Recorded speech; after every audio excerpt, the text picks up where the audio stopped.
Hi mga kuripot! So for today's video, pumunta kami sa Delish Cheese Dough.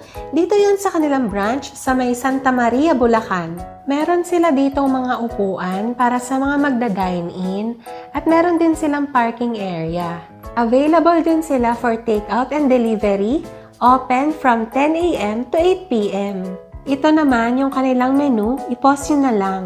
Super affordable ng kanilang mga pizza at ang in-order ko ay yung Hawaiian flavor. Nung pagka-open ko nga ng box ay natuwa ako kasi napakadaming melted cheese at hindi tinipid sa toppings. Ang dami ng ham and pineapple. Sobrang nasarapan din ako dun sa mismong dough niya kasi napakalambot. Sa lasa naman ay masarap siya kasi hindi siya ganun kaalat at lasang-lasa yung pagka-Hawaiian niya. Next time nga ay itatry ko naman yung other flavors nila. Yun lang! Follow!